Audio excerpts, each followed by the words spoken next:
Bonjour, bonjour à tous et à toutes. Bonjour à Véronique, bonjour Arnaud. Ravi de vous voir. Donc on attend quelques secondes pour que toutes les personnes nous rejoignent dans le live. Donc bienvenue tout le monde dans ce webinaire expert Mixity intitulé Diversité, inclusion et bonheur au travail. Donc c'est notre 9e webinaire expert. On attend quelques secondes pour commencer notre webinaire. Comment allez-vous, Véronique et Arnaud? Moi, je vais très bien parce que j'ai la chance d'habiter dans le sud de la France avec un grand soleil. Donc voilà, c'est très très bien et très heureuse d'être parmi vous, bien sûr. Merci.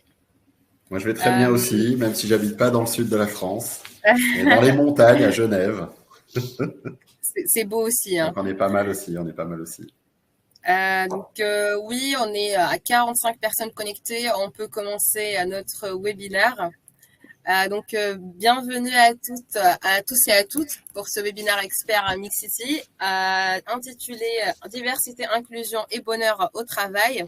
Je suis ravie d'accueillir avec moi Véronique Boudot et Arnaud Kahn de Tactiamai et Véronique de Digitize to Grow, que je vais laisser la parole pour se présenter.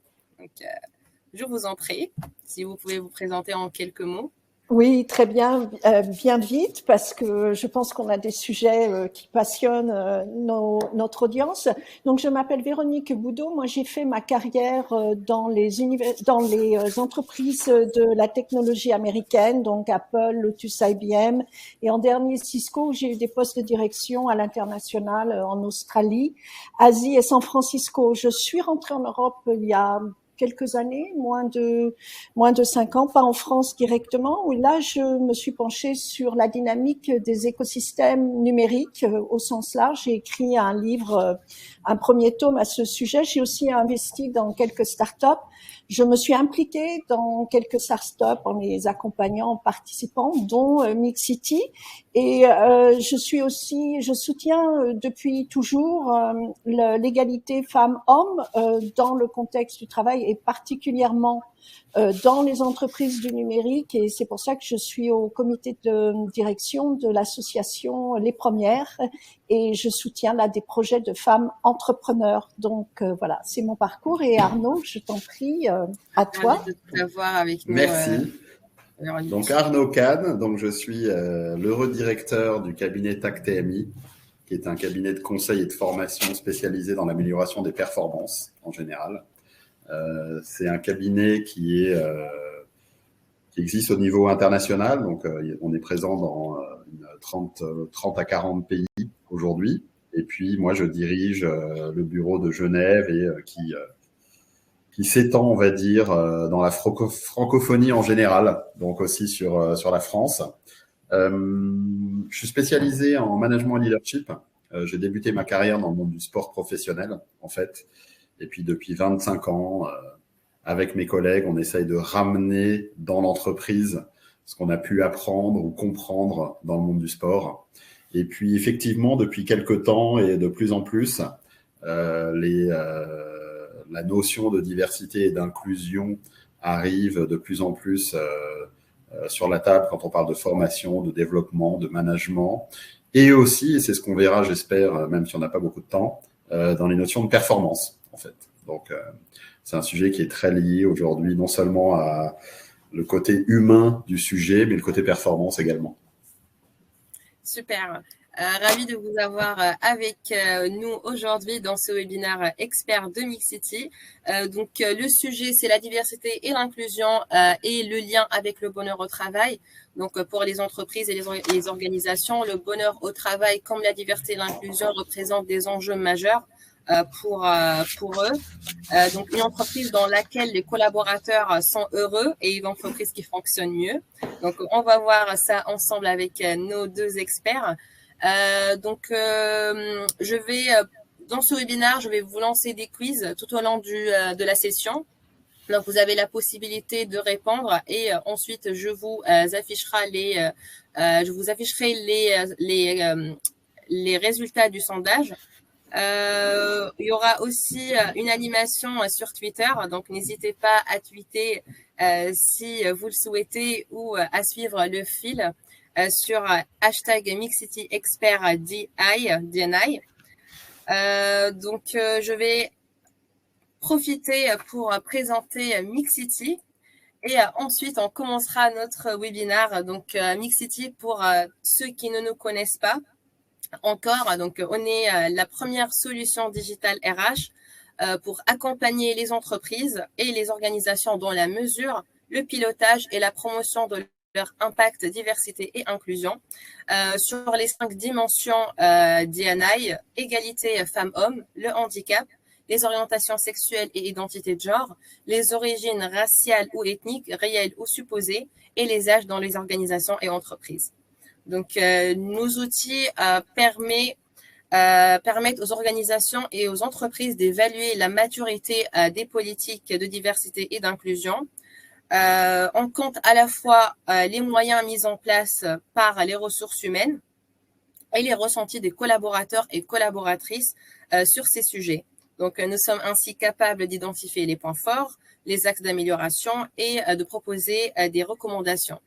Donc, en complément de ce temps, en complément de ces 2 solutions de mesure, nous déployons également des outils pour favoriser le pilotage des actions diversité-inclusion et le passage à l'action avec nos partenaires et solutionneurs. Donc, je profite d'ailleurs aujourd'hui de ce temps pour vous annoncer aujourd'hui le déploiement de la nouvelle plateforme Mixcity. Donc, c'est la plateforme tout en un. Cette nouvelle approche 360 du pilotage de la diversité et de l'inclusion comprend l'accès à nos outils d'évaluation, mais aussi à la gestion de vos plans d'action et de vos projets diversité et inclusion. C'est une plateforme en ligne, donc vous avez accès à tous vos plans d'action tout au long de l'année en ligne, un accès à un catalogue de solutionneurs pour vous accompagner dans vos projets diversité et inclusion et pour vous progresser. Donc, j'enchaîne avec le nuage des mots. Donc, merci d'avoir répondu au sondage que je vous ai envoyé en amont. Donc, la question était quels mots associez-vous au bonheur? Et j'ai regroupé toutes les réponses dans ce nuage de mots.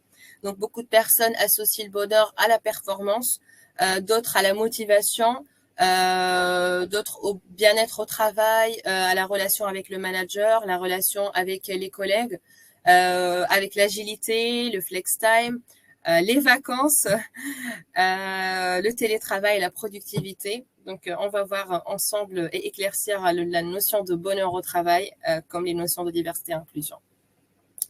Donc, pour vos attentes pour ce webinaire, on a 28% de personnes veulent découvrir le lien entre le bonheur au travail et la diversité et l'inclusion. Comment la diversité et l'inclusion contribue au bonheur au travail. 21% souhaitent connaître les tendances sur ce sujet, US, France. 21% avoir les témoignages et les bonnes pratiques sur le management constructif et inclusif.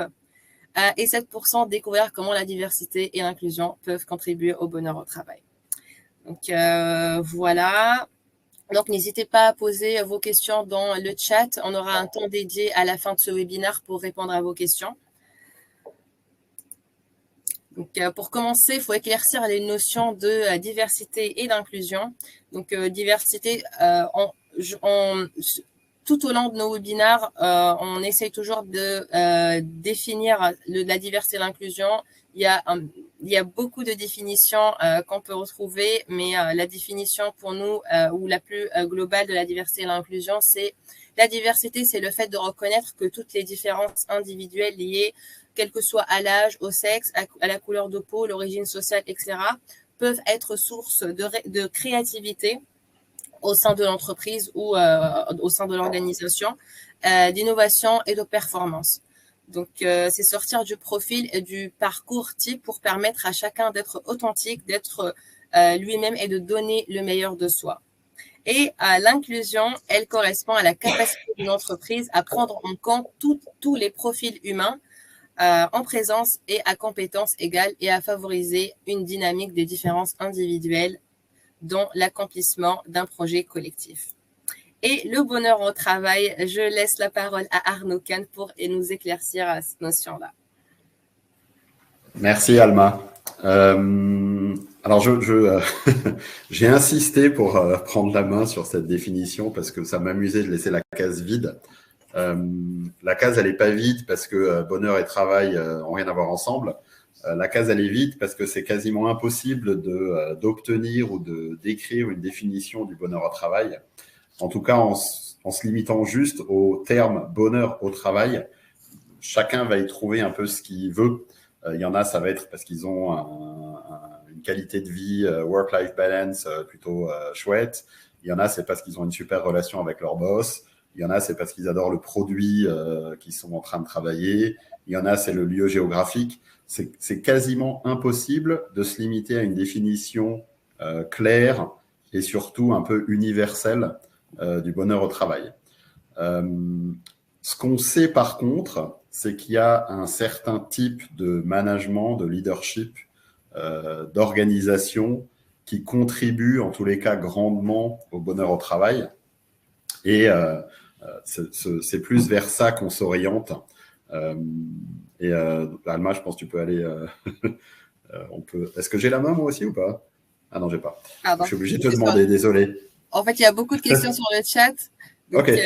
C'est très bien, je trouve. Non, ouais, désolé. Ah oui, si, je pense que je peux prendre la main sur les slides maintenant. Merci. Ouais. En fait, ça rejoint, alors c'est intéressant parce que ça rejoint le nuage de mots qu'on a vu tout à l'heure. Il y a certains mots qui sont très liés directement au bonheur que j'ai, en tout cas, de travailler pour l'entreprise pour laquelle je travaille, qui sont très liés aux besoins de reconnaissance de l'individu, qui sont liés à la motivation dont on va parler tout de suite, à la confiance dont on va également parler et à la valorisation. Et en fait, c'est tout cet ensemble en fait mène à une autre notion dont vous avez parlé dans Nuage de mots, qui est la notion de performance, puisqu'en fait, alors j'utilise du coup ce que j'ai pu comprendre du monde du sport professionnel. Plus j'ai confiance, plus je suis motivé, et tout ça par le biais de la reconnaissance que je reçois, et plus mon niveau de performance il est élevé finalement. Et donc l'idée en gros, en tout cas c'est le management qui devrait se poser cette question, c'est comment je peux faire au quotidien pour prendre le plus soin de tous mes collaborateurs. C'est finalement la raison d'être presque du management. Une des raisons pour ça, c'est qu'en fait, même si on a aujourd'hui, alors c'est pas une science, le management, un peu comme la définition du bonheur au travail, c'est assez complexe, il nous faudrait probablement 2-3 jours pour faire le tour. Mais en tout cas, il y a des choses qu'on sait maintenant, qu'on a compris sur la performance humaine et individuelle et le contexte dans lequel placer un individu pour qu'il performe et surtout pour qu'il soit heureux de performer. Parce qu'il y a aussi, on pourrait avoir tout un autre débat sur être performant et misérable. Mais c'est pas le but. C'est pas le but de la journée. C'est très lié en fait au besoin de reconnaissance de l'individu, qui est un des besoins fondamentaux de l'être humain, hein, au point qu'on préfère être reconnu pour quelque chose de négatif que pas reconnu du tout. Et en fait, il faut imaginer qu'on a tous autour de nous des gens qui ont eu une vraie importance à nos yeux, c'est ce qu'on appelle des tiers privilégiés. Il y a 4 grandes catégories, c'est pour ça que vous avez 4 numéros. Il y a les gens qui nous élèvent, qui vont nous apporter de la reconnaissance et des valeurs morales. Il y a notre entourage, nos amis, partenaires, enfants, qui vont nous apporter nos valeurs émotionnelles. Il y a tout le monde de l'éducation, du travail, qui va nous apporter nos valeurs professionnelles. Et puis, il y a un 4e grand volet qui sont ce qu'on appelle les valeurs de passage. Alors, pour prendre un exemple extrêmement simple, extrêmement concret, extrêmement sport, quel que soit le sport, c'est souvent beaucoup plus facile de gagner à domicile qu'à l'extérieur. La raison étant qu'on reçoit pendant le temps du match plus de messages positifs normalement que notre adversaire, en fait. Il faut imaginer que tous ces groupes d'individus du jour, alors c'est un peu extrême comme exemple, mais du jour de notre naissance, je vous laisse réfléchir chacun d'entre vous par rapport à vos vies personnelles, jusqu'à là aujourd'hui à 11h45 devant ce webinaire, on a tous reçu une quantité de messages positifs de tous ces gens et une quantité de messages négatifs de tous ces gens. L'addition de chaque message positif que je reçois de tous ces gens va constituer chez moi ma quantité de confiance, mon niveau de confiance. Être confiant, avoir confiance en soi, c'est quoi? C'est avoir reçu une quantité suffisante de messages positifs de la part de gens importants à nos yeux. En parallèle, et c'est la vie est faite comme ça, on reçoit dans la même période une quantité de messages négatifs qui va constituer la quantité de doutes que j'ai sur moi, en fait. Si on analyse un peu plus et qu'on ramène ça au management et à la performance en général, et puis chacun de vous, je vous laisse évidemment réfléchir à vos situations personnelles, en plus du doute, il faut rajouter ce qu'on appelle des obligations quotidiennes minimales. C'est quoi des obligations quotidiennes minimales? Et si je peux me permettre 2-3 gros mots, c'est en fait tout ce qui va m'emmerder dans la journée. J'ai lu une étude très très sérieuse faite par une université qui explique que les gens qui disent des gros mots sont plus performants que les autres. Donc depuis, j'essaye d'en glisser, j'essaye de voir si ça fonctionne. Au-delà de la quantité de doutes que j'ai, qui vient donc de tous les messages que j'ai reçus, il y a donc ces obligations quotidiennes minimales. C'est tout ce qui fait que ma journée ne se passe pas aussi bien qu'elle devrait ou qu'elle pourrait. L'écart qu'il y a entre la quantité de confiance que j'ai, le doute plus les obligations quotidiennes minimales, c'est ce qu'on appelle en sport l'énergie disponible. C'est ce qu'on appelle très communément ou banalement la pêche. Et c'est bien en fait ce qu'on appelle finalement dans le monde de l'entreprise, mais souvent à tort, la motivation. Parce que je vous rappelle la définition du mot motivation, c'est ce qui pousse à agir. C'est-à-dire que la peur, la menace sont des sources de motivation. Et c'est pas ce qu'on veut dans une organisation ou dans une entreprise. Le rôle essentiel, clé d'un manager ou du leadership dans une entreprise, c'est de s'assurer en permanence et pour chacun de mes collaborateurs que le niveau d'énergie disponible est le plus élevé possible. Pour ce faire, j'ai 2 leviers.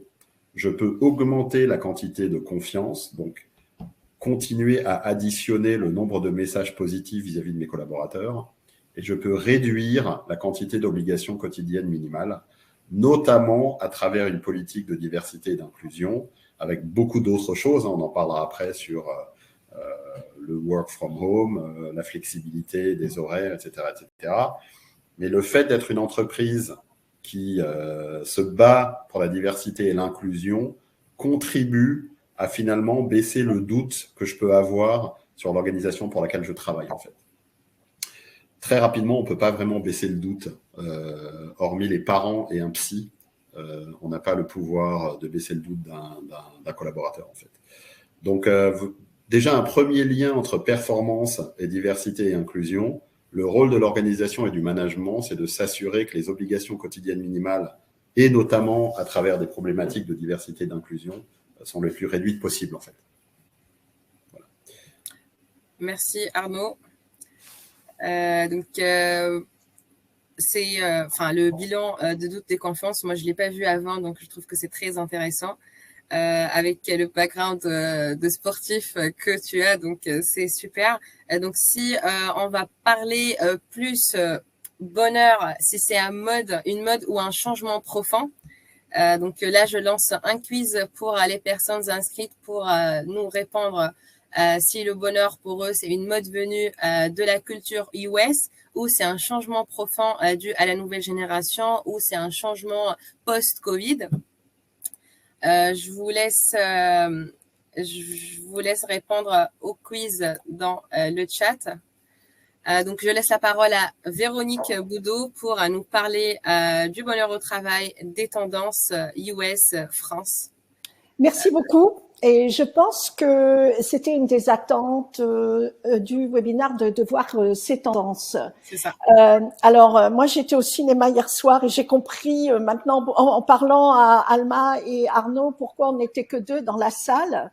Je pense qu'il y avait un événement sportif qui concurrençait. En fait, le point, c'est qu'il y avait une publicité McDonald's que certains d'entre vous ont pu voir. Et on voyait un jeune se lever en chantant, arriver, prendre sa voiture, arriver dans le McDo, parler à ses collègues, se donner des high five. Tout le monde chantait, il servait les clients. il livrait et c'était vraiment la vision du bonheur au travail. Je pense pas qu'il y a quelques années, on aurait vu ces pubs McDo de cette façon-là. Donc évidemment, pensant au webinaire du lendemain, je me suis dit c'est un excellent exemple pour démontrer, et je pense que dans l'audience, il y a énormément de spécialistes et de gens qui en font leur fonction de recrutement, management des ressources humaines. Donc, il est évident que cette notion du bonheur au travail est prépondérante. Moi, personnellement, mais on verra le résultat de l'enquête, je pense que c'est vraiment une tendance de fond, quelque chose qui va durer. Et là, on va voir plusieurs raisons. D'ailleurs, je tiens à dire qu'il y aura quelques éléments de référence que j'ai utilisés qui vous sera distribué avec l'email de suivi, n'est-ce pas, Alma? Donc, oui, il y a notamment, je vous recommande d'écouter un podcast de France Culture qui a été diffusé à 7 heures du matin le 21/11, qui était très actuel et très récent sur le bonheur au travail pour les nouvelles générations. Ça dure 40 minutes et bon, pour un temps de trajet, tout c'est vraiment l'idéal. Entre autres, il y aura d'autres documents. Pourquoi cette notion de bonheur au travail devient, à mon avis, prépondérante? Parce que nous sommes dans un marché du travail de plus en plus ouvert. C'est-à-dire que maintenant, vous postez votre profil sur LinkedIn. Alors, il est évident que pour certaines professions, c'est plus facile que d'autres, mais même si je suis apprenti boulanger, j'ai quand même maintenant un marché de plus en plus ouvert. Si je veux me former, c'est aussi de plus en plus facile. Ça peut être également gratuit. Donc, ma valeur, autant que valeur marchande d'individu, est très ouverte et je peux beaucoup plus l'utiliser et en être maître. On n'a pas forcément besoin de faire de grosses démarches. On peut venir me chercher très facilement si je m'expose. Il est aussi très important de voir que la notion de carrière change complètement. Là, j'ai pris cette statistique sur un rapport. Il est évident qu'un jeune qui commence sa carrière actuellement devra changer de métier 13 à 15 fois minimum dans sa carrière, qui est d'ailleurs un peu plus longue puisque peut-être il sera appelé à travailler plus longtemps et que il devra aussi un jour faire des jobs dont on n'a pas la définition aujourd'hui. Donc, qu'est-ce qu'on va rechercher quand on travaille? De ce fait, c'est évidemment aussi une satisfaction, mais aussi une façon de préparer ces changements qui quand même sont source d'inquiétude et de stress.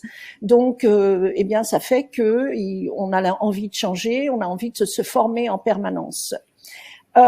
Il y a aussi l'événement récent des confinements qui ont sans doute renforcé des tendances profondes, c'est-à-dire être dans un cocon, se trouver avec des valeurs, le renforcement de la famille, tout ce qui est bien-être, ça c'est vraiment un facteur important. Arnaud en a parlé quant au bien-être physique.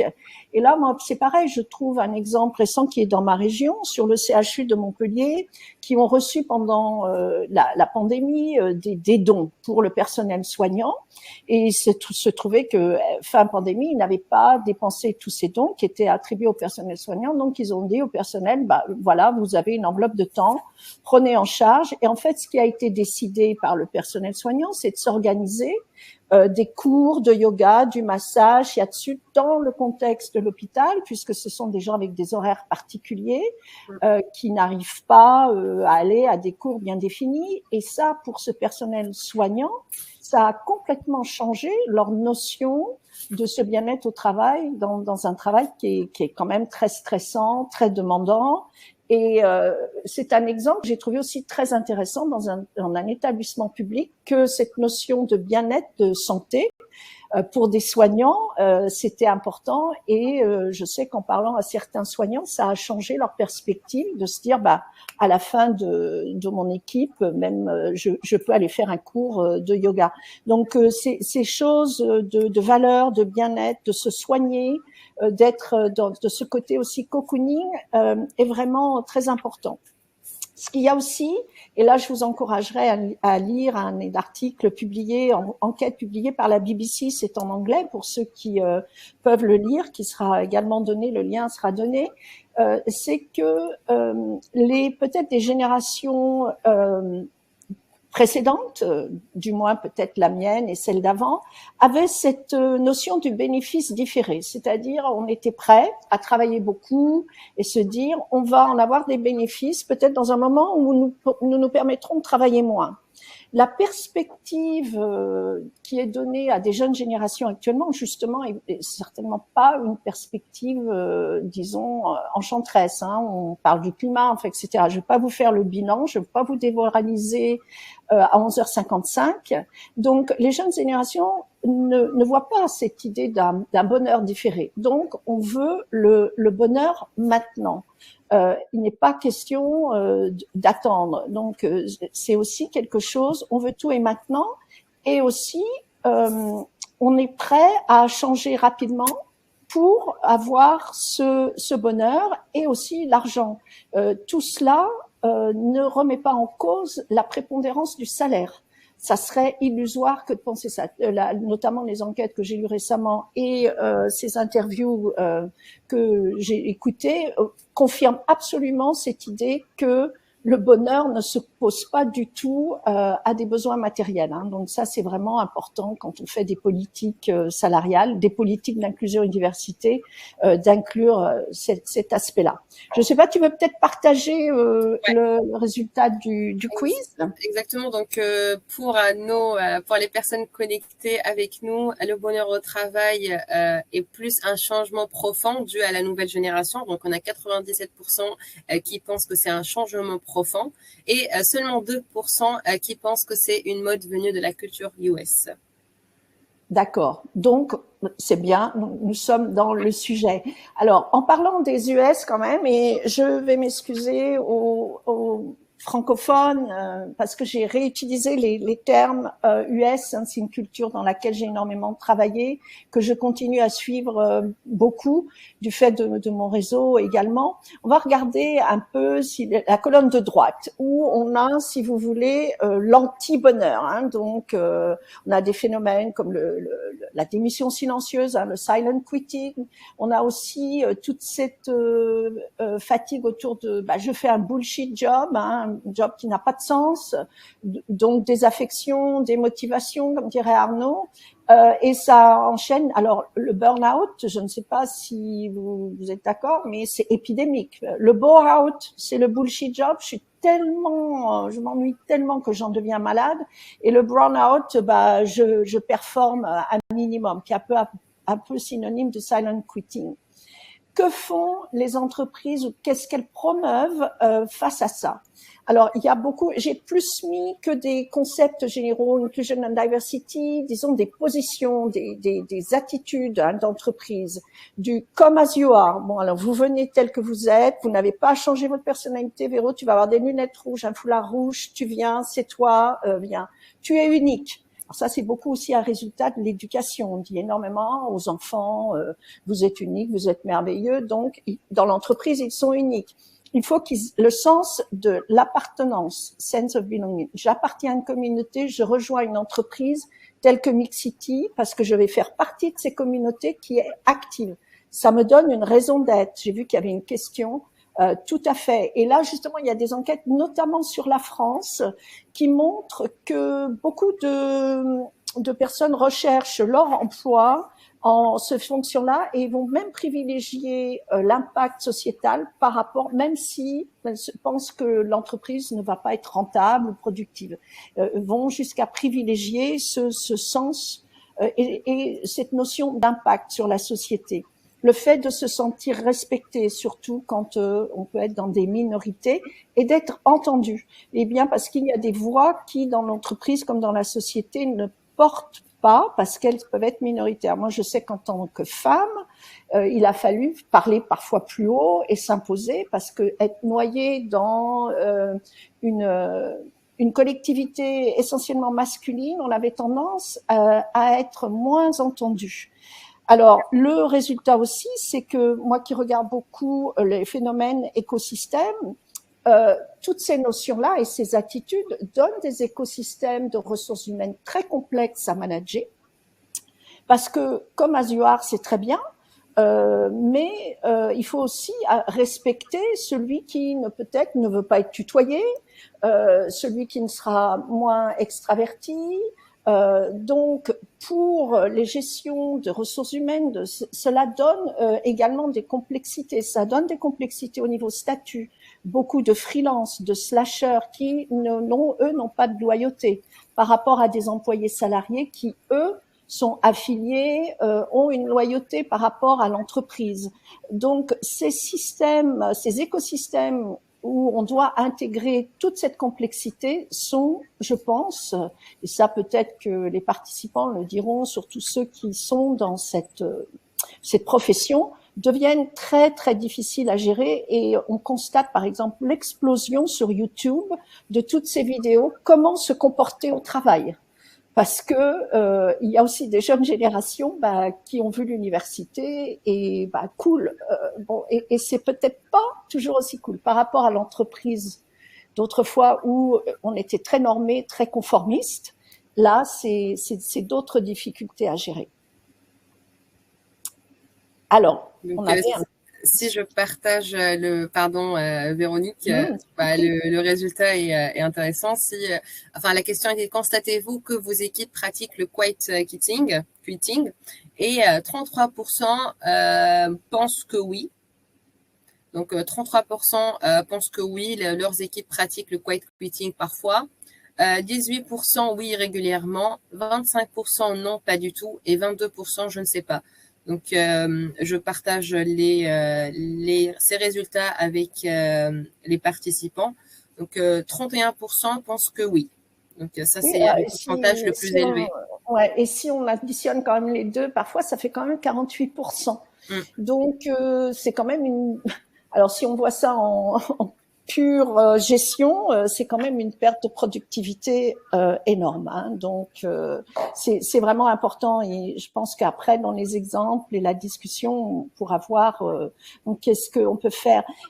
Pour finir sur une note un peu drôle, j'ai fait une petite enquête, une analyse de tous les titres job title. Alors c'est biaisé puisque moi j'ai fait une recherche sur LinkedIn sur à peu près 500 titres. Donc moi je viens du numérique, hein, donc bien sûr, et c'est que sur la population nord-américaine.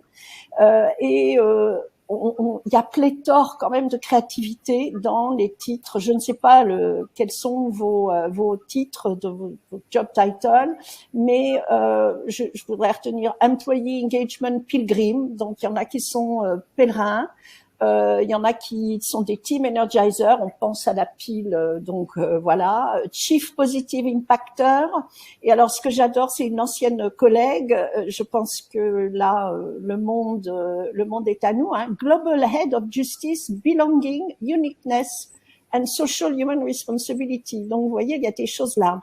Mais le constat que je voulais faire et qui sera, je pense, aussi une transition, c'est que j'ai constaté sur tous ces job profiles qui sont pas là forcément reflétés parce qu'on n'a pas pu tous les mettre, c'est que je pense que le constat n'aurait pas été le même il y a 5 ans. Alors je parle encore des entreprises nord-américaines. Tout ce qui est people management est 80% du temps est lié à la culture. Donc, vous avez rarement maintenant du people management, vous avez people and culture management. Donc, je pense que ça montre dans les faits et statistiquement un shift vers ce focus sur la culture d'entreprise, les valeurs qui contribuent, bien sûr, sont même un fondement de ce bonheur au travail. Déjà, annoncer clairement quelle est notre culture, quelles sont les valeurs et contribueront-elles au bien-être et au bonheur des collaborateurs. Donc, voilà ce que je voulais partager. Aujourd'hui, je ne me targue pas d'être une experte, plutôt quelqu'un qui regarde la dynamique des écosystèmes et je pense que certainement l'audience est plus experte et aura sans doute aussi un point de vue à partager. Donc voilà, Alma, je te remets, ou peut-être Arnaud. Donc merci, je veux juste partager le résultat de cette enquête. Donc 21% pensent ou considèrent que le rôle du chef Happiness Officer est important. 47% pensent que le rôle du chef Happiness Officer est utile et 30% pensent que c'est pas du tout utile. Je vous laisse commenter si vous le souhaitez ces résultats. Moi, je veux bien commenter. Bien sûr. En fait, je comprends toutes les réponses, en fait. Je pense que c'est très utile quand c'est mis en place. Je pense que le danger, c'est un peu ce qui s'est passé avec les valeurs dans les années 80 ou 70. Il y a 2 personnes qui ont écrit un bouquin sur l'importance des valeurs dans les 100 plus performantes entreprises américaines. Et en fait, la conséquence, c'est qu'en fait, les 500 entreprises les plus performantes américaines ont lu le bouquin et se sont dit il faut qu'on mette en place des valeurs. Parce que les 100 premiers en ont. Ce qu'ils n'avaient pas compris, et c'est un peu ce qui se passe en ce moment, et d'où l'importance de cadrer, d'accompagner les managers, c'est qu'en fait, les 100 premières entreprises avaient des valeurs fortes, mais qui étaient parties du terrain, qui étaient vécues. Et ça a donné des valeurs écrites. Les 500 autres, ce qu'ils ont fait, c'est qu'ils se sont dit, on n'a pas de valeurs, nous, apparentes, on va en créer, on va en inventer. C'est souvent d'ailleurs le marketing qui s'en est chargé, sauf qu'elles n'étaient pas du tout vécues au quotidien. Et au lieu de créer une espèce d'émulation, de fierté, etc., ça a créé des frustrations énormes auprès des collaborateurs des top 500 américaines. C'est un peu la zone de danger dans laquelle on se trouve aujourd'hui. Si j'ai un happiness officer, que mon entreprise publie officiellement, entre guillemets, que c'est la direction à prendre, et que mon manager est abominable, s'il est abominable et qu'il n'y a pas de happiness officer et pas de volonté, je peux vivre avec. Mais s'il y a une volonté affichée de l'entreprise, que tout le monde soit heureux et qu'on laisse mon manager être abominable, ça va être insupportable en fait. Donc je comprends les 30% qui pensent que c'est inutile et je les rejoins, c'est inutile s'il n'y a pas une vraie volonté de l'entreprise à le mettre en place en vrai, à former l'ensemble des lignes managériales à se comporter d'une manière prévue qui va dans le même sens et que c'est suivi. Ça part toujours du même constat. Un individu fait en priorité ce qu'il aime faire ou ce qu'il sait faire. Le rôle du manager, c'est de réconcilier ce qu'il aime faire, ce qu'il sait faire et ce qu'il faut faire, en fait. Donc, voilà. Donc, je comprends tout à fait toutes les réponses. Merci, Arnaud. Ça n'a pas fait avancer le débat, mais voilà. Donc, pour enchaîner sur la deuxième partie du webinaire, donc plus concrètement pour répondre à l'attente des participants et participantes, comment œuvrer et renforcer le bonheur au travail? Donc, je laisse les experts nous répondre à cette question. Et n'hésitez pas à nous poser vos questions dans la barre de chat pour qu'on aura un temps dédié pour vous répondre. Véronique ou Arnaud? Arnaud, vas-y. Pardon. Pour renforcer en fait le bonheur au travail, c'est un peu ce qu'on disait tout à l'heure. Si le point de départ en fait si on prend comme point de départ que le bonheur au travail finalement c'est que j'ai un très haut niveau d'énergie disponible. C'est ça finalement si on essaye de traduire en langage un peu concret. Le bonheur au travail, c'est que je me lève le matin avec la pêche avant d'aller bosser. Finalement, c'est ça. C'est que probablement j'ai du bonheur au travail. Là, c'est un vrai accompagnement en fait du manager, des managers, du leadership, mais sur du management quotidien et surtout pour comprendre quel est leur rôle. Moi, quand je fais des formations ou des conférences, je commence toujours par la même question, qui est en gros, finalement, dans une organisation où il y a des adultes formés, éduqués, et qui savent pourquoi ils se lèvent le matin, pourquoi il y a besoin de manager en fait. Vous servez à quoi? Et je me rends compte en fait que la réponse elle n'est pas évidente et on se retrouve avec des gestionnaires mais pas des managers en fait. Donc il y a des gens qui vont gérer les résultats, qui vont gérer les tableaux Excel, qui vont faire du reporting. Et je leur dis mais ça, il n'y a pas besoin d'être un manager pour ça. Donc je pense que de rappeler aux managers à quoi ils servent, qu'ils comprennent leur rôle et que ça évolue avec les aspects culturels, parce que je pense que diversity and inclusion c'est quelque chose de profond. Et que c'est pas une mode, ça va être ancré. Alors, il y a des études un peu alarmistes. Il y a une étude anglaise qui dit que ce sera à peu près en place en 2066, pas avant. Donc il y aura encore 30 ans de lutte pour que ce soit vraiment une évidence. Mais voilà, je pense que la formation et l'accompagnement des managers sur d'une part leur rôle, qu'ils comprennent leur rôle, parce que souvent, ils ne comprennent pas leur rôle, leur utilité, en fait, plus que leur rôle. Et en plus des politiques mises en place, mais sincèrement, j'ai envie de dire, justement pas cosmétiques. C'est pas, c'est bon, on a fait un séminaire de 2 heures sur Diversity and Inclusion, on est peinard. Non, c'est dans la durée, dans les faits, dans l'accompagnement en général, et puis dans la réaction. La réaction des managers, j'en parlerai un peu après si on a le temps, parce qu'il me semble qu'on est bien à la bourre. Mais les réactions en fait au quotidien sur des actes qui sont pas D&I justement en fait. C'est ça qui fait que ça fonctionne. Voilà, je me tais. Très, très rapidement, parce que je pense qu'on est un pile dans le sujet. Moi, je sais que quand je suis revenue en France post-pandémie, j'étais très, très atterrée de voir que le télétravail avait tellement bouleversé parce qu'il y avait encore une notion très descendante du management et du micromanagement. Et à partir du moment où les managers ne pouvaient pas regarder derrière l'épaule, ils étaient perdus. Mais sincèrement, très stressés, ils pensaient surtout à une notion de contrôle. Alors, je pense que la confiance, c'est vraiment important, et ça se manifeste aussi par la transparence des indicateurs. Sur quoi je suis évaluée, comment je contribue. Je reviens là parce que je sais que Mixity là-dessus c'est très important, mais on parle de et à partir du moment où tout le monde a cette transparence, comprend d'ailleurs aussi les managers sur quoi tout le monde est évalué. Je pense que c'est un principe de management en général, mais pour contribuer à la confiance et au bonheur, je pense que c'est quelque chose qui est très souvent sous-estimé et pas forcément mis en place. Donc, je sais qu'on a d'autres sujets, d'autres questions. Je vais pas être plus longue, mais je pense que c'est un point important. Merci. En fait, là, pour les résultats du sondage, 66% des participants disent que la formation des managers, collaborateurs sur le management et le leadership inclusif, et c'est la manière qu'ils souhaitent œuvrer dans leur entreprise pour œuvrer et renforcer le bonheur au travail. Donc, pour faire un petit lien entre la diversité et l'inclusion et le bonheur au travail, donc le management et le leadership inclusif, 70% même, en fait le sondage est en train d'augmenter. Donc qu'est-ce que vous pouvez dire sur le lien entre la diversité et l'inclusion et comment ces deux notions contribuent-elles au bonheur au travail? Alors, moi, je vais revenir, je sais que Arnaud, parce que le feedback, c'est très, très important, je vais revenir sur ces notions de valeur et je vais citer un exemple. Je sais que j'ai vu des ex-collègues merci d'ailleurs de participer. Alors, je dis pas que les entreprises californiennes sont il n'y a pas des problèmes, mais donc moi j'ai fait une partie de ma carrière chez Cisco Systems où tout le monde signait un business code of conduct où on s'engageait à être respectueux, etc. Mais c'était un contrat de force légale, c'est-à-dire que si vous ne respectiez pas, vous acceptiez d'être confronté à une procédure de licenciement.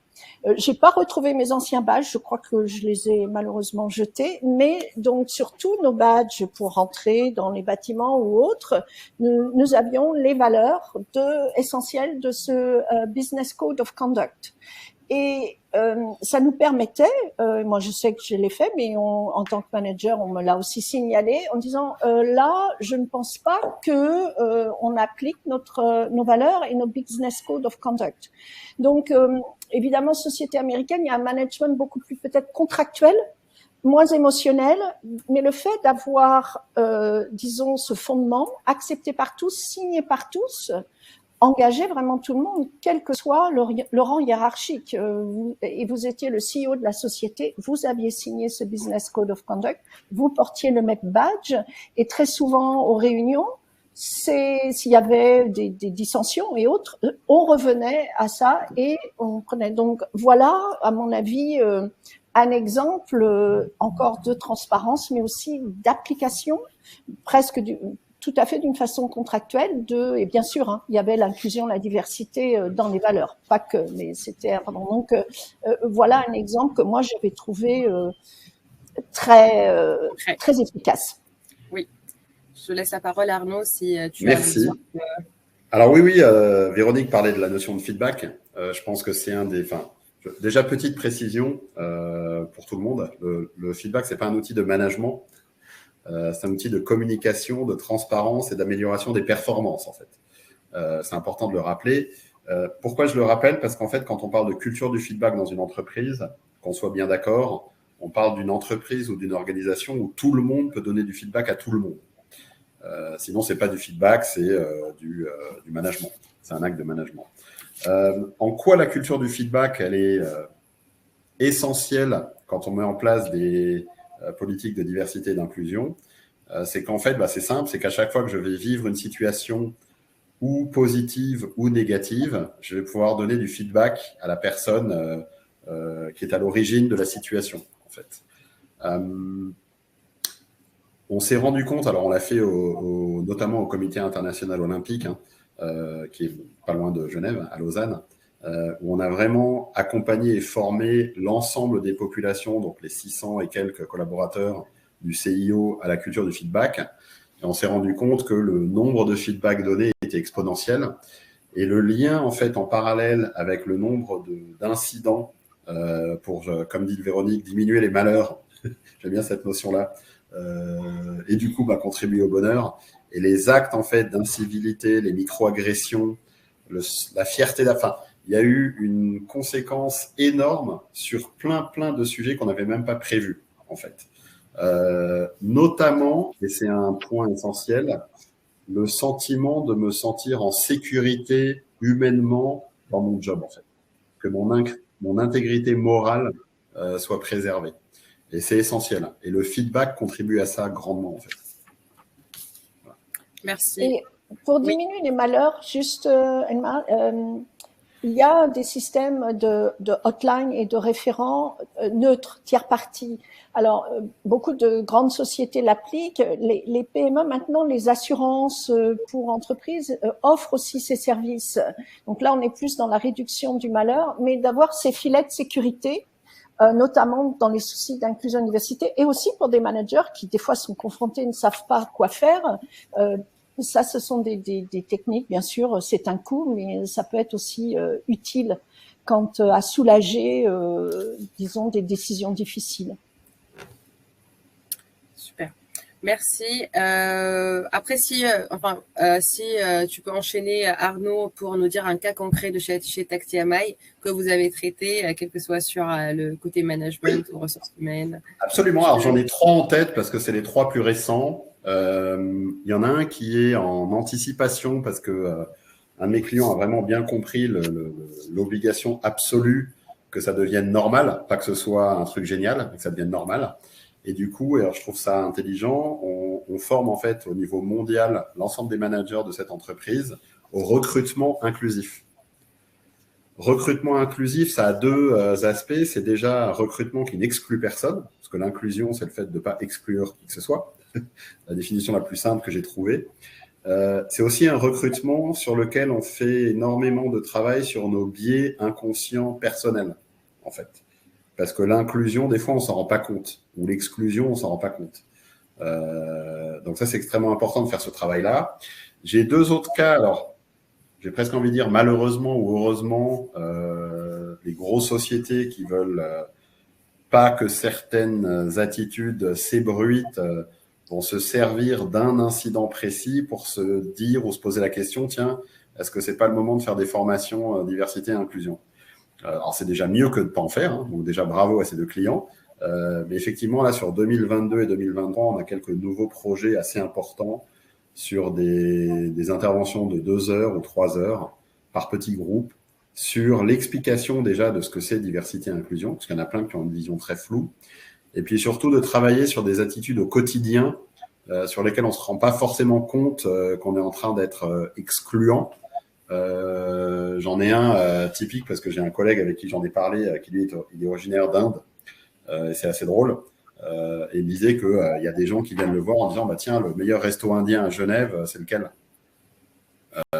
Typiquement, c'est quelque chose qu'on pourrait presque tous faire. J'ai envie de dire, ça part d'un. Enfin, il n'y a aucune volonté d'être excluant, mais ça fait partie des micro-agressions, ça fait partie des comportements à stopper, en fait. Et donc, on fait des ateliers pour expliquer aux gens, mais on le fait tous, on l'est tous à un moment donné, et l'idée, c'est comment est-ce qu'on limite, en fait. Donc, voilà, je m'arrête là. Il y a d'autres cas, mais c'est les plus flagrants, les plus importants. Super, merci. Je voulais juste vous donner, la dernière question pour finir ce webinaire sur une question plus positive. Quels sont les nouveaux styles de management pour accompagner les équipes diverses, les équipes de plusieurs origines, de plusieurs origines ethniques, etc.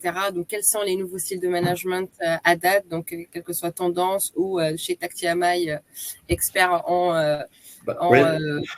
management, accompagnement managérial, au conseil, pardon. On parle de plus en plus, nous, alors désolé, je fais un peu du Véronique, c'est un anglicisme, mais la plupart de nos clients sont anglo-saxons. On parle de plus en plus de servant leader, en fait. C'est que le management et le leadership est au service des collaborateurs. Il n'est pas là pour contrôler ou fliquer ou être un peu le gendarme. Il est là pour s'assurer que justement, chaque manager devrait presque être un happiness officer en fait.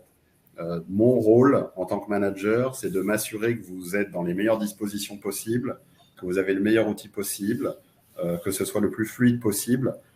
Et ça, c'est mon job à moi, manager en fait. Donc, il y a de plus en plus cette notion qui rentre en ligne de compte quand on fait des formations. Et puis, on se rend compte, et alors ça, c'est plutôt la bonne nouvelle. Aujourd'hui, on fait des formations, des grosses sessions leadership, notamment, qui peuvent durer 5 jours, 6 jours, pour former des populations entières. La notion de diversité et inclusion, maintenant, elle est évidente. On ne va pas faire une intervention, une formation sans aborder au moins le sujet de diversité et d'inclusion, en fait. Donc, voilà. Le reste, je laisse la parole à Véronique, peut-être. Non, j'ai pas grand-chose à ajouter. Sur la question, c'était plus sur le management, les nouveaux styles de management. Je voudrais juste apporter une notion qui est très importante en Asie, où moi j'ai managé, j'ai travaillé. On en parle peu par rapport aux Américains. D'ailleurs, ça c'était une difficulté, c'est que pour eux, un très bon dirigeant, c'est un dirigeant humble. Ce qui ne veut pas dire qu'il n'est pas très présent. Par exemple, souvent, la personne la plus senior dans une réunion va être invitée et ne va rien dire. Elle va être là par sa présence pour aider ses collaborateurs. Alors, comme ce sont des cultures aussi qui ne peuvent pas perdre la face, c'est très important en amont d'accepter l'erreur. Donc, je pense qu'on aurait aussi pas mal de choses à apprendre sur l'idée d'humilité dans le management, parce qu'on a vu beaucoup de managers, on en voit encore beaucoup, qui en fait ont des égos, on va dire, surdimensionnés. Et je pense que cette notion d'humilité, quand on doit manager des organisations complexes, donc diverses, serait quelque chose qui nous vient d'Asie et qui serait à creuser. Alors, on le fait déjà, donc c'est une très bonne remarque. Tu as raison d'en parler. Et c'est aussi une des notions qui inclut, en fait, quand on parle de trust, de confiance, etc., on aborde la notion d'humilité et qu'en fait, entre guillemets, tu n'es que manager. C'est un rôle essentiel, mais tu n'es pas supérieur aux collaborateurs ou quoi que ce soit. Tu es même au milieu et c'est une notion hyper importante. Tu as bien fait de l'ajouter. Super, donc merci pour votre témoignage. C'est un webinaire très intéressant. Je vois les questions des personnes participantes. Donc, on a quelques questions. Est-ce que je vous laisse la liberté de répondre, Véronique ou Arnaud. Est-ce que la raison d'être est importante pour le bonheur au travail? Je vais répondre parce que ça fait partie, si tu me permets, Véronique, désolé. Oh, tout à fait. En fait, la raison d'être ça rejoint ce que je disais tout à l'heure, en fait, et c'est une excellente question. La raison d'être, elle va être, alors elle est essentielle pour des raisons de vision, le rôle de l'entreprise, la notion de projet de vision, en fait, c'est donner une vision du futur qui soit toujours plus passionnante que le présent ou le passé. C'est-à-dire que l'entreprise, la ligne hiérarchique jusqu'au manager de proximité, un de ses jobs, c'est donner une vision du futur qui soit toujours plus passionnante que le présent ou le passé. La raison d'être, c'est encore au-delà du projet ou de la vision, c'est la raison d'être de l'entreprise. C'est l'Organisation mondiale de la santé, c'est apporter le niveau de santé le plus élevé possible à tous les pays de la planète. Ça, c'est la raison d'être. C'est une source énorme de motivation et de bonheur si je suis managé de la même manière ou aligné avec la raison d'être de ma structure. Si je suis managé de manière opposée ou différente que la raison d'être ou que la baseline ou que la pub du moment de mon entreprise, ça va être une source de frustration. Donc pareil, c'est un outil génial. La raison d'être, c'est essentiel dans la motivation. Ça peut être aussi une énorme source de frustration. Si je travaille au McDo, que j'arrive avec des tatouages et que mon manager me fait une remarque alors que la planète entière communique sur venez comme vous êtes, s'il n'y avait pas venez comme vous êtes et qu'il me fait une remarque, je peux le vivre. S'il y a une remarque alors qu'il y a écrit partout venez comme vous êtes, ça va mal se passer. En fait. Donc c'est une histoire d'alignement, c'est pas tant une histoire d'obligation, c'est d'être aligné en fait avec cette raison d'être dans le management. Voilà. Merci Arnaud. Est-ce que tu veux rebondir, Véronique ou... Non, je pense que je suis tout à fait en accord. Je ne pense pas que j'apporterais quelque chose de plus intéressant. Une deuxième question. Est-ce que quand on a une équipe diversifiée ou une équipe de plusieurs origines ou internationales, est-ce qu'il faut un management dans la même équipe? Est-ce qu'il faut un management adapté à chaque personne ou un management global? Ça, c'est vraiment une super question, difficile. Et ça peut être vraiment manager. J'ai une expérience personnelle qui me vient vraiment à l'idée quand j'étais en Asie, qui est un continent très très varié. On faisait de temps en temps des réunions d'équipe et on avait des gens qui venaient vraiment de partout, étant basés à Singapour, très respectueux aussi de cette inclusion et diversité. Moi, j'essayais de prendre en compte. Alors, j'avais même une assistante quand on faisait les soirées. Il y avait des personnes musulmanes, il y avait des Australiens qui s'en fichaient de tout. J'avais une personne indienne qui était Jane, qui ne pouvait pas manger après le coucher du soleil. Qu'est-ce qu'il y avait d'autres? Bouddhistes végétariens, très stricts.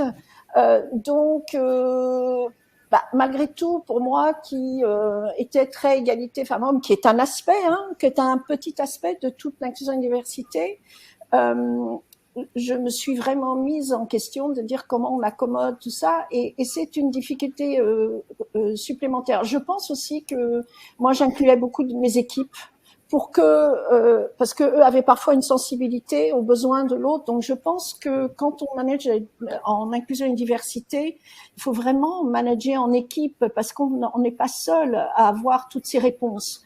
Et beaucoup de solutions viennent aussi même des équipes qui vont exprimer leurs besoins et très souvent apporter elles-mêmes les solutions. C'est une raison, c'est une réponse un peu vague, mais là, je crois vraiment à la puissance du manager de faire appel à ses équipes de façon encore, moi je crois beaucoup à cet engagement contractuel qu'on définisse ensemble. Nos façons de se manager en fait et nos façons de travailler ensemble. C'est pas toujours simple. Si je peux rebondir, d'ailleurs, je te rejoins complètement, Véronique. Je pense qu'il faut pas. Ouais, pardon, je fais vite. Je pense qu'il faut pas confondre en fait management et respect. C'est pas pareil. L'un va avec l'autre, ils sont imbriqués. Mais le management, souvent, il y a un style de management qui est propre à l'entreprise, qui fait des choix de style de management. Et que tu sois à Singapour, que tu sois à Dakar, que tu sois à New York ou que tu sois à Genève, si ton entreprise elle a un style de management, c'est au manager où qu'il soit de s'adapter au style de management. Ça n'enlève rien au respect qu'il peut avoir à l'ensemble des cultures avec lesquelles il bosse et de l'adaptation ou de la flexibilité qu'il peut avoir, de la prise en compte de certaines situations. Donc voilà, je sais pas, moi, j'ai un de mes collaborateurs qui fait Kippour, j'ai un de mes collaborateurs qui fait Ramadan, donc peut-être le matin, il a moins d'énergie. J'ai un collaborateur qui fait un pèlerinage, j'en sais rien. Mais le style de management, il ne doit pas changer.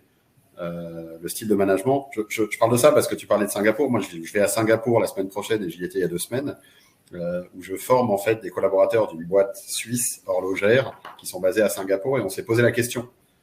Et on s'est dit, non, le style de management, c'est de l'entreprise. Donc, on va aller les former au même style de management qu'on fait à Genève, en fait. Après, il y a un contexte qui est différent, mais qui est plus lié au respect des uns et des autres. Voilà. Et c'est très utile parce que moi, par exemple, j'ai eu à intervenir en Inde auprès de clients en leur disant, ce n'est pas la culture de notre entreprise que vous traitiez mes employés de cette façon, parce qu'il peut y avoir ce qu'on appellerait des dérives. Et ça m'a permis même au niveau d'un client, de dire nous ne tolérons pas. Donc, je pense que c'est vraiment important. Absolument. Merci Arnaud, merci Véronique. Donc, merci pour votre participation. On arrive à la fin de ce webinaire Expert Mixity. Donc, j'espère que ce webinaire vous a plu. Donc, si vous voulez plus d'informations sur notre solution Mixity ou piloter et être accompagné sur votre stratégie diversité, équité et inclusion, vous pouvez nous contacter sur contact@mixity.co. Donc, je vous souhaite une belle journée. Merci tout le monde. Merci tout le monde. Merci Elma, merci Véronique. Merci à tous. Bye. Au revoir. Bye.